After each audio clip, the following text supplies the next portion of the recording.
Even आपकी preparation अच्छी चल रही होगी, आई नो।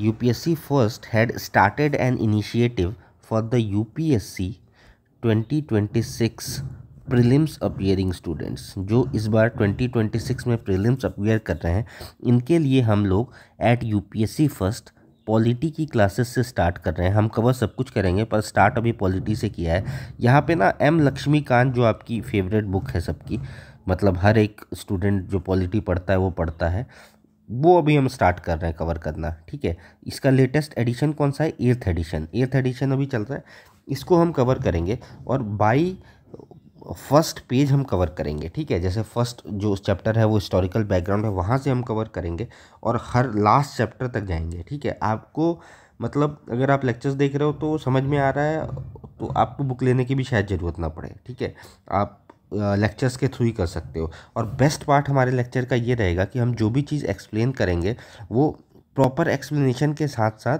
उसका शॉर्ट नोट की फॉर्म में करेंगे, जिससे अगर आप उस चीज़ को नोट करते जाओगे ना तो आपको याद हो जाएगा। ठीक है, और apart from that we also provide the mnemonic for the lectures, है ना।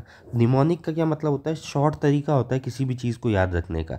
अब जैसे जब हम निमोनिक प्रोवाइड कर रहे हैं, अगर मान लीजिए मैं आपसे क्वेश्चन पूछ दूं कि आप मुझे ना एक्विजिशन ऑफ इंडियन सिटीजनशिप बता दीजिए कि एक्विजिशन इंडियन सिटीजनशिप करने का क्या तरीका है, तो ऐसे शायद एकदम से याद ना है। पर अगर मैं कहूँ कि आपको वर्ड याद है क्या, ब्रांड, तो आप कहोगे हाँ ब्रांड तो पता है मुझे, तो ब्रांड से आप याद कर सकते हो। मतलब आप सीक्वेंस में बता सकते हो, बी स्टैंड फॉर बर्थ, है ना। तो एक्विजिशन आप कैसे कर सकते हो? बाई बर्थ कर सकते हो। ठीक है, आर स्टैंड फॉर रजिस्ट्रेशन, तो आप बाई रजिस्ट्रेशन कर सकते हो। A stand for acquisition of territory, तो एक्विजिशन ऑफ टेरिटरी की फॉर्म में कर सकते हो। एन स्टैंड फॉर नेचुरलाइजेशन से आप कर सकते हो। ठीक है, ऐसे डी स्टैंड फॉर डिसेंट। तो ये कितने आसानी से याद हो गया ना। तो ऐसे ही एक्सप्लेन करेंगे और हर एक चैप्टर के निमोनिक मिलेंगे आपको, हर एक टॉपिक के। जो हिस्टोरिकल बैकग्राउंड है वो बहुत मतलब जल्दी याद नहीं होता है, पर जो निमोनिक्स बताएंगा ना उससे आपको एकदम क्लियरली याद रहेगा। ठीक है, तो आइए चैप्टर स्टार्ट करते हैं। जो फर्स्ट चैप्टर है हमारे का वो है हिस्टोरिकल बैकग्राउंड। ठीक है, तो वहाँ से स्टार्ट करेंगे हम, पर पहले मैं एक आपको स्टोरी सुनाऊँ। देखिए, ये हमारा वर्ल्ड मैप है। ठीक है, और एक टाइम पे जो ये वाला एरिया है, यहाँ जैसे मान लीजिए यमन हो गया। ठीक है, एक यमन है। ठीक है, उसके बाद अगर मैं इधर नीचे के साइड और आ जाऊं तो ओमान हो गया, यहाँ पे ओमान हो गया, सऊदी अरेबिया हो गया। मतलब ये वाला जो पोर्शन है, इस पूरे पोर्शन पे किसका कब्जा हो गया था? Ottoman Empire. और बहुत स्ट्रॉन्ग एम्पायर था ये, बहुत पावरफुल एम्पायर। तो इस एरिया में यहाँ इवन अफ्रीका के स्टार्टिंग पोर्शन भी है ना, जैसे ग्रीस हो गया, बुल्गारिया हो गया, रोमानिया हो गया, इराक, ठीक है, सीरिया, पैलेस्टीन, लेबनन, ठीक है, कॉन्स्टेंटिनोपल, ये ईस्टर्न मेडिटेरेनियन, रेड सी, ठीक है, Arabian peninsula, even silk route का जो लैंड रूट था इस पर भी किसका कब्जा हो गया था? Ottoman Empire. ठीक है, ऑटोमन एम्पायर का कब्जा हो गया। अब देखिए, जो ये एम्पायर था ये बहुत स्ट्रांग होता जा रहा था दिन प्रतिदिन। जब ये बहुत ज़्यादा स्ट्रांग हो गया तो जो भी यूरोप और एशिया के बीच में ट्रेड होता था ना, वो इन्हीं रास्ते से होता था और कोई रास्ता ही नहीं था। और उस रास्ते पे कब्जा हो गया ऑटोमन एम्पायर का। अब ऑटोमन एम्पायर वर्क करने लग गया एज अ मिडल मैन। ठीक है, मिडल मैन का क्या काम होता है? वो आप कोई भी चीज़ लेने जा रहे हो तो क्या करेगा? बीच में से कट ले लेगा अपना। ठीक है, पर अगर यही मिडल मैन जो कट ले रहा है वो बहुत ज़्यादा बढ़ा दे तो जो कॉस्ट ऑफ द प्रोडक्ट है वो भी इंक्रीज़ हो जाएगा। ऑब्वियस है ना। अगर हम टैक्सेस बढ़ा दें तो क्या होता है? कॉस्ट उसका इंक्रीज़ हो जाता है। तो वही केस हो रहा था इस पोजीशन में भी, कि जो प्रोडक्ट का कॉस्ट था वो बहुत ज़्यादा बढ़ता जा रहा था। ठीक है, पर प्रॉब्लम ये थी यूरोपियंस के पास कि आने का रास्ता वही था और वहाँ कब्जा था ऑटोमन एम्पायर का।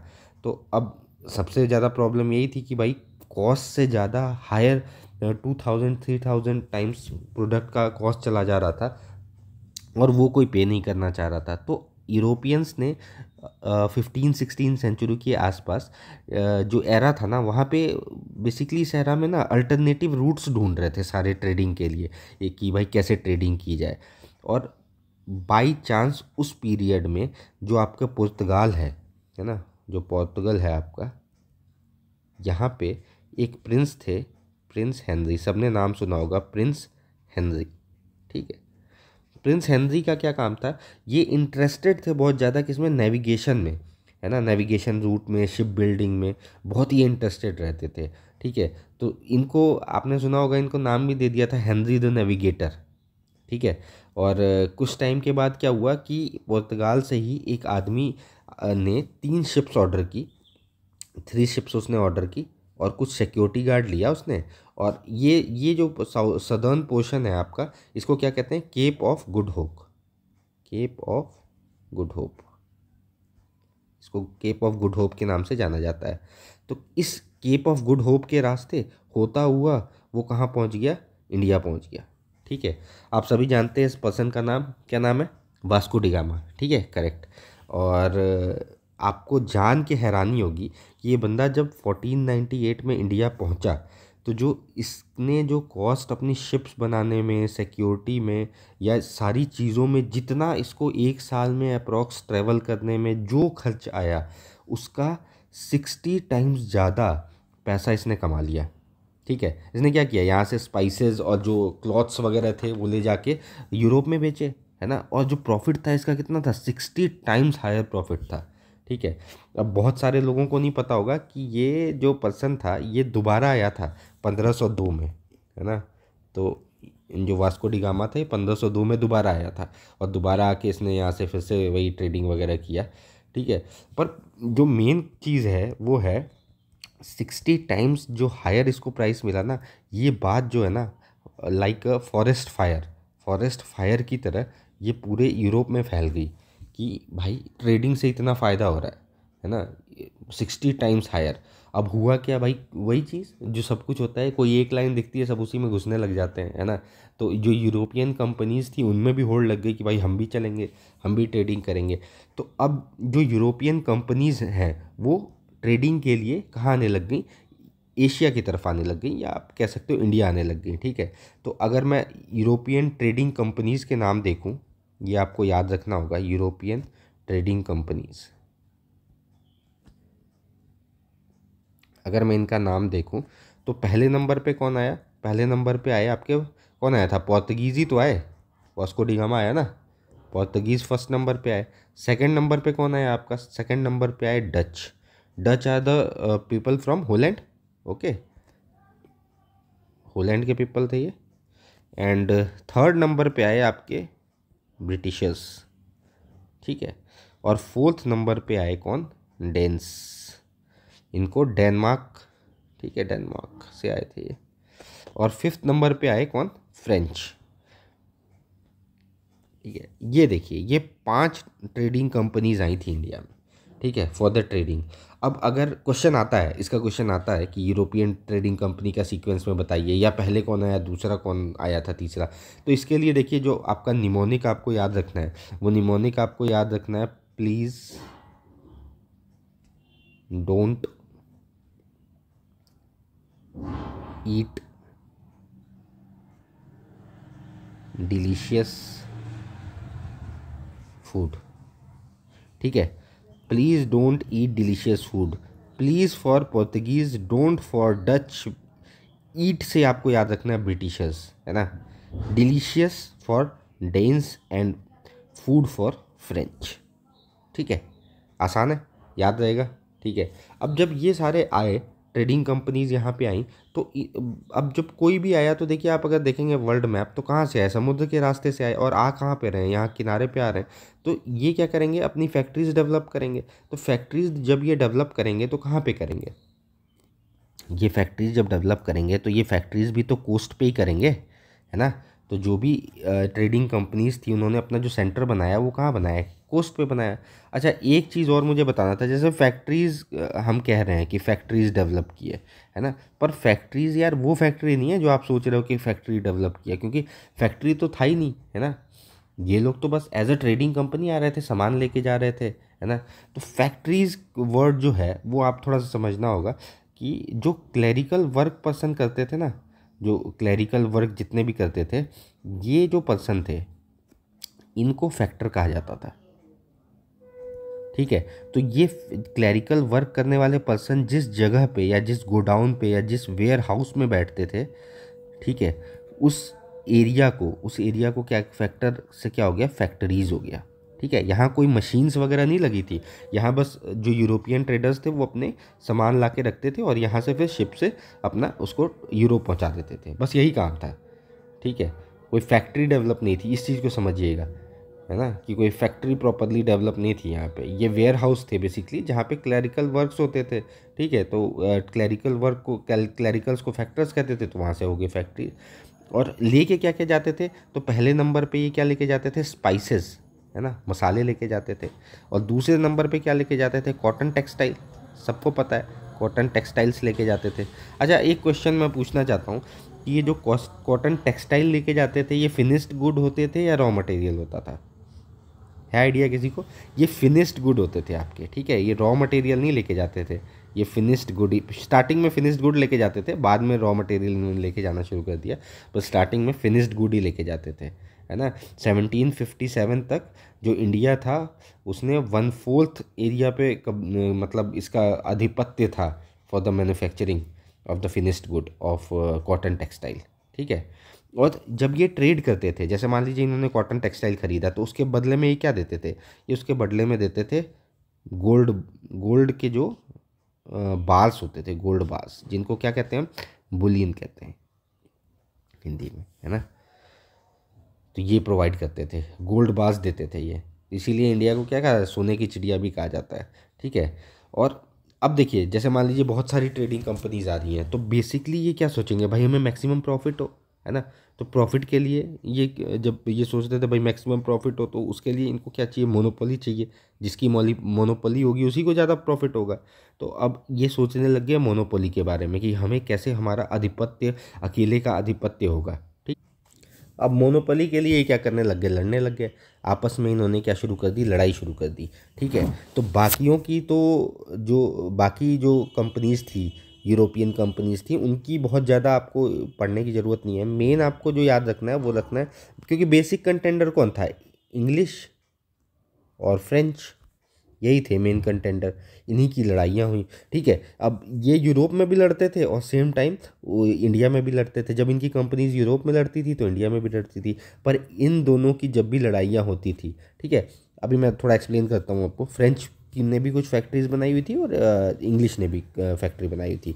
तो जो इनकी फाइट्स होती थी आपस में, उनको क्या क्या जाता था, एंग्लो फ्रेंच वॉर, आपने सुना होगा एंग्लो फ्रेंच वॉर। ठीक है, और ये बेसिकली जो इम्पोर्टेंट फ्रेंच वॉर है वो 3 है आपकी।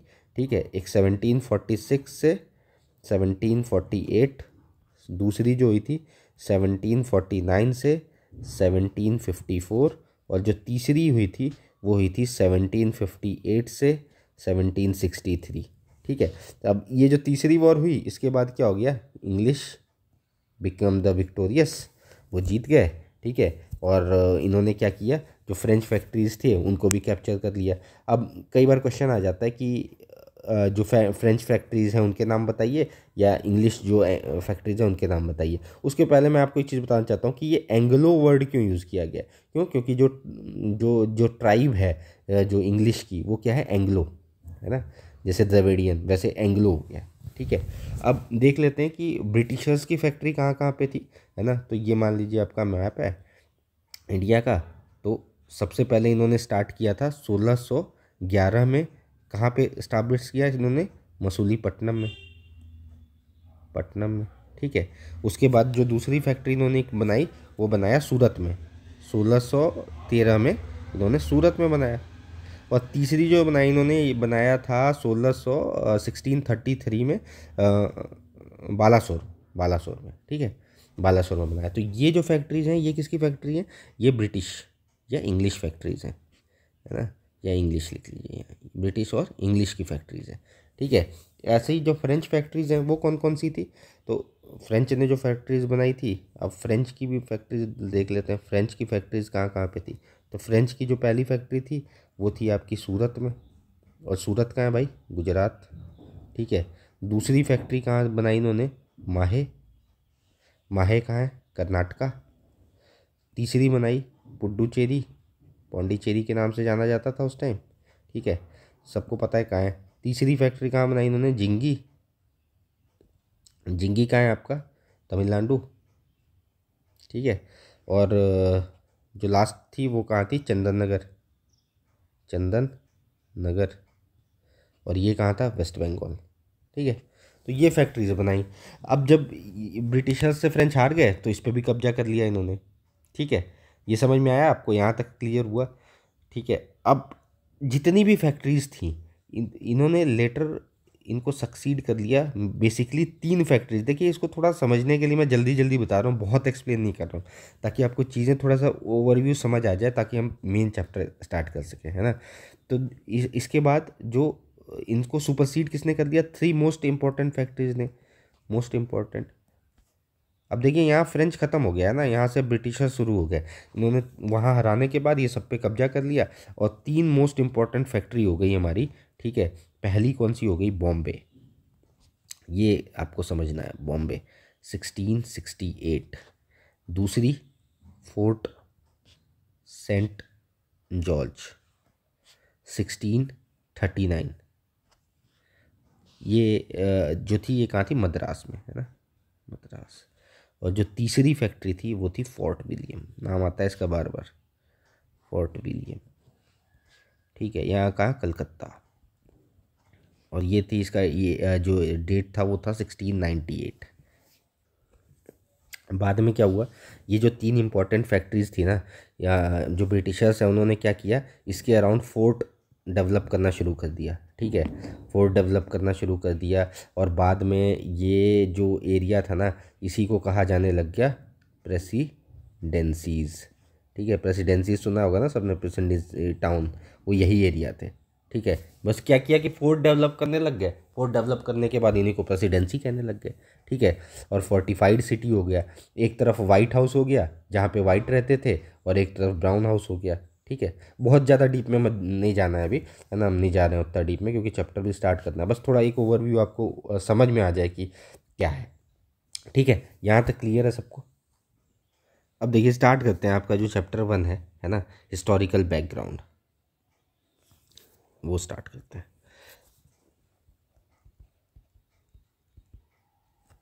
हिस्टोरिकल बैकग्राउंड, अब यहाँ से थोड़ा ध्यान से समझिएगा, ये ऊपर ऊपर था डिस्कशन में मैंने आपको बता दिया। कुछ जो ट्रेडर्स थे उन्होंने मिल के एक कंपनी बनाई जिसका नाम था ईस्ट इंडिया कंपनी। देखिए अगर लेक्चर आपको थोड़ा स्लो लगे तो आप क्या करिएगा कि 1x या 2x की स्पीड, 1.5 या 2x की स्पीड में आप देख लीजिएगा, है ना। और ये फर्स्ट लेक्चर है, थोड़ा लंबा इसलिए हो रहा है क्योंकि पूरा एक्सप्लेन करना चाह रहा हूँ मैं कि आपको समझ आ जाए प्रॉपरली। ठीक है, और कोई डाउट हो तो प्लीज़ पूछिएगा कमेंट में। तो कुछ ट्रेडर्स ने मिलके एक कंपनी बनाई, trading company, east India company. ठीक है, और इसके बाद ये गए क्वीन के पास, ये यहाँ से गए किसके पास, क्वीन के पास, और इन्होंने क्वीन को 1600 में बोला कि हम ईस्ट में ट्रेड करना चाहते हैं। क्वीन ने कहा ठीक है, बहुत बढ़िया। तो क्वीन ने इन्हें क्या दे दिया, एक चार्टर दे दिया, है ना। चार्टर एक काइंड ऑफ, मान लीजिए गज़ट मान लीजिए, दे दिया यूरोप की तरफ से, है ना, कि ये आप लीजिए और आप ईस्ट में ट्रेडिंग करने के लिए आप एलिजिबल हैं, आप जाके ट्रेड कर सकते हैं। ठीक है, तो ये वहाँ से आए इंडिया। इंडिया जब ये पहुँचे तो इंडिया में पहुँचे ये 1608 में एज अ ट्रेडिंग कंपनी। ये याद रखना है कि आए कैसे थे ये, as a trading company, as a trader आए इंडिया में। ठीक है, आए कब, 1608 में। ठीक, अब 1608 में आने के बाद इन्होंने ट्रेडिंग स्टार्ट किया। ये यहाँ से गुड्स लेते, स्पाइसेस लेते और यूरोप में भेजते, वहाँ बेचना शुरू किया इन्होंने। पर आपने देखा कि बहुत सारी ट्रेडिंग कंपनी थी, है ना, तो प्रॉफिट जो हो रहा था वो प्रॉपर नहीं हो रहा था। कुछ इनको ये चाहिए था कि भैया हमारा मोनोपोली चाहिए हमें, है ना। तो इसके लिए इन्होंने क्या किया, जो उस टाइम के मुग़ल नवाब्स थे, है ना, उनको रूलर्स को कब्जा करना शुरू किया। उनको ब्राइब्स देते थे, गिफ्ट्स प्रोवाइड करते थे कि वो इनकी तरफ आ जाएं। ठीक है, बहुतों को बैटल में हराया, बैटल में हरा के कब्जा करने की कोशिश की। ठीक है, तो अब यहाँ से इन्होंने स्टार्ट कर दिया कि मोनोपोली के लिए काम करना। तो आपको इसके बाद जो डेट याद रखनी है वो याद रखनी है 1765। 1765 में ईस्ट इंडिया कंपनी, जो कि एक ट्रेडिंग कंपनी थी, इसको क्या राइट मिल गया, इसको दीवानी राइट मिल गया। ठीक है, क्वेश्चन आता है दीवानी के ऊपर कि दीवानी मतलब, तो दीवानी मतलब होता है आपका रेवेन्यू का right plus civil justice. Revenue के साथ साथ क्या मिल गया, सिविल जस्टिस का राइट मिल गया। पर ये पूरे एरिया में नहीं मिला, 3 जगह मिला। फर्स्ट बिहार, सेकंड बंगाल और थर्ड उड़ीसा। और ये राइट कैसे मिला, शाह आलम को हराया था।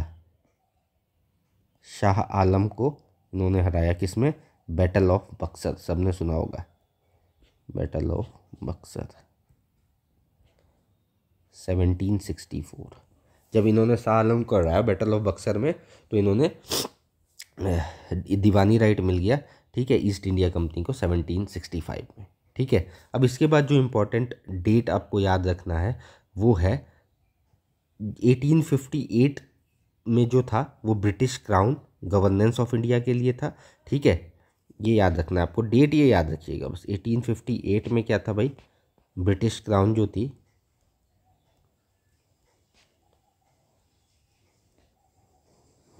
वो आ जाती है इंडिया में, है ना, ब्रिटिश क्राउन का कब्जा हो जाता है गवर्नमेंट ऑफ इंडिया के फॉर्म में। और ये कब तक चलता है, 15 अगस्त 1947। ये डेट याद रखना है बस, ठीक है, ये याद रहेगा आपको। ठीक है, अब ये डेट ध्यान रखना है, इसका यूज़ बाद में आएगा। ठीक है, ये समझ में आ गया, यहाँ तक समझ में आया आपको, है ना। ये दीवानी राइट मिल गया 1765 में।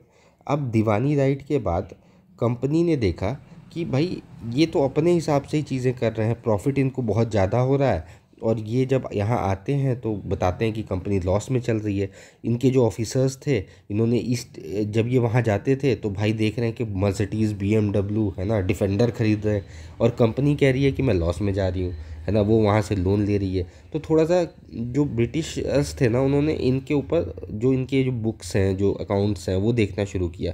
तो उसमें देखा कि ये तो बहुत फ्रॉड कर रहे हैं, है ना, बहुत टैक्स की चोरी कर रहे हैं, बहुत सारी चीज़ें कर रहे हैं। तो अब इन्होंने क्या किया, ब्रिटिशर्स ने, इन्होंने कंपनी के ऊपर रूल लगाने शुरू किए, अपने रूल, है ना। तो जो कंपनी के रूल जो इन्होंने लगाना शुरू किया वो कंपनी रूल के नाम से जाना जाने लगा, कंपनी रूल, है ना। तो कंपनी रूल आपको याद रखना है कब से कब तक लगा है, 1773 से 1858, ये याद रखना है। कंपनी रूल के बाद क्राउन का रूल लगेगा, है ना। एक टाइम आएगा जब कंपनी के ऊपर रूल लगाते लगाते क्राउन क्या करेगा, खुद ही आधिपत्य स्थापित कर लेगा, वो कहेगा भाई अब मैं चलाऊंगा, है ना। तो ये कब से स्टार्ट होगा, 1858 से 1947, यही जो मैंने आपको डेट बताया ना, यहाँ तक। ठीक है, यहाँ तक क्लियर है सबको, एकदम बढ़िया से, है ना। तो अब देखिए कंपनी रूल आई थी 1773 से 1858 तक। तो जो 1773 था ये फर्स्ट रेगुलेटिंग एक्ट था, किसके ऊपर, कंपनी के ऊपर। ठीक है, फर्स्ट रेगुलेटिंग एक्ट। तो कंपनी के ऊपर जो फर्स्ट रेगुलेशन के लिए जो एक्ट लगा वो कौन सा लगा, regulating act of 1773, regulating act of, regulating, ये फर्स्ट एक्ट लगा, है ना। यहीं से शुरू हुआ था कंपनी के ऊपर, जो ब्रिटिशर्स थे ना उन्होंने अपना मतलब थोड़ा सा आधिपत्य स्थापित करना शुरू कर दिया कि भाई तुम कर क्या रहे हो। तो ये पहला एक्ट जो लगा था, है ना, इसमें क्या ब्रिटिश गवर्नमेंट ने कंट्रोल और रेगुलेट करना स्टार्ट कर दिया, किसको, ईस्ट इंडिया कंपनी को। ठीक है, अब रेगुलेटिंग एक्ट क्या कहता है भाई, देखिए जो रेगुलेटिंग एक्ट के जो पॉइंट्स याद रखने हैं आपको, वो क्या याद रखने हैं, रेगुलेटिंग एक्ट फर्स्ट स्टेप है, क्या है ये, first step for British government to control and regulate, किसको, ईस्ट इंडिया कंपनी को। ठीक है, अब यहाँ से इन्होंने क्या किया, रिकॉग्निशन स्टार्ट किया, किस चीज़ का, political plus administrative function, political और एडमिनिस्ट्रेटिव फंक्शन ऑफ कंपनी। ठीक है, और तीसरी चीज़ अगर पूछा जाए कि सेंट्रल एडमिनिस्ट्रेशन कहाँ से स्टार्ट हुआ, तो यहीं से सेंट्रलाइजेशन करना स्टार्ट किया इन्होंने। ठीक है, ये तो हो गई नॉर्मल चीज़ें। मेन जो इंपॉर्टेंट याद रखना है वो याद रखना है, क्वेश्चन आता है इसका, है ना, कि फीचर्स बताइए, फीचर्स किसके पूछता है वो, regulating act of 1773, very very important, ये बहुत ज़्यादा इंपॉर्टेंट है, फीचर्स पूछता है कि फीचर्स बताइए। ठीक है, तो जो अगर फीचर पूछ रहा है तो पहला फीचर क्या था कि जो गवर्नर था ना, गवर्नर ऑफ बंगाल जो था, इस एक्ट के बाद वो क्या हो गया, गवर्नर जनरल ऑफ बंगाल हो गया। गवर्नर ऑफ बंगाल क्या हो गया, गवर्नर जनरल ऑफ बंगाल हो गया। प्लस 4 एग्जीक्यूटिव मेंबर्स मिल गए इनको, 4 एग्जीक्यूटिव मेंबर्स भी मिल गए काउंसिल के, ठीक है। और first governor general of Bengal कौन बना था, Warren Hasting, Lord Warren Hasting, ये याद रखना आपको, Lord Warren Hasting was the first governor general of Bengal, ठीक है। तो फर्स्ट पॉइंट हो गया ये आपका। सेकंड पॉइंट क्या है, अगर मैं सेकंड पॉइंट की बात करूं तो गवर्नर जनरल ऑफ बंगाल को क्या कर दिया इन्होंने, बाकी जो गवर्नर जनरल थे उनको सबऑर्डिनेट बना दिया, किसके, गवर्नर जनरल ऑफ बंगाल। मतलब गवर्नर जनरल ऑफ बंगाल को सबसे ऊपर का दर्जा दे दिया और बाकी जो दोनों गवर्नर थे, गवर्नर ऑफ बॉम्बे और गवर्नर ऑफ मद्रास, इन दोनों को क्या बना दिया, इसका सबऑर्डिनेट बना दिया, ठीक। तीसरा जो पॉइंट याद रखना है वो है सुप्रीम कोर्ट इस्टेब्लिश हो गया कहाँ, कैलकटा में, कैलकटा 1774 में इस्टेब्लिश कर दिया गया। अब इसमें सुप्रीम कोर्ट इस्टेब्लिश होने के साथ साथ यहाँ क्या हो गया, एक तो हो गया आपका जो मेन हो गया सीजी और उसके साथ 3 जज और, है ना, चीफ जस्टिस हो गया और 3 जजेस और हो गए सुप्रीम कोर्ट में, ठीक है, तक क्लियर है। चौथा इन्होंने जो चीज़ लेके आया वो ये लेके आया फोर्थ पॉइंट कि इन्होंने सर्वेंट्स जो थे कंपनी के, सर्वेंट्स को मना कर दिया प्राइवेट ट्रेड के लिए, है ना, कि प्राइवेट ट्रेड नहीं करना है आपको जो भी सर्वेंट्स हैं। और प्रेजेंट या ब्राइब्स लेने के लिए भी मना कर दिया कि भैया प्रेजेंट नहीं लेना है और ब्राइब भी नहीं लेना है ना। ब्राइब के लिए तो डायरेक्ट मना था और प्रेजेंट्स ले लेते थे कि भाई ब्राइब न लेके हम, ये तो हमें प्रेजेंट मिला है, तो वो भी मना कर दिया कि आपको किसी तरीके का प्रेजेंट भी नहीं लेना है। और पांचवा जो इन्होंने किया वो किया कि एक COD डेवलप किया, कोर्ट ऑफ डायरेक्टर्स, ठीक है।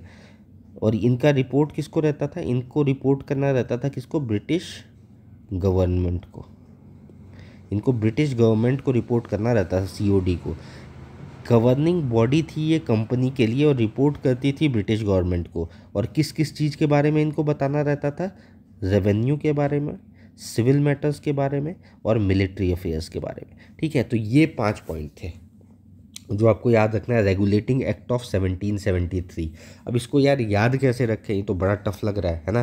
तो उसके लिए ही हमने क्या बनाया, एक निमोनिक बनाया। इस निमोनिक को याद रखना है आपको बस, उसके बाद बहुत आसान रहेगा।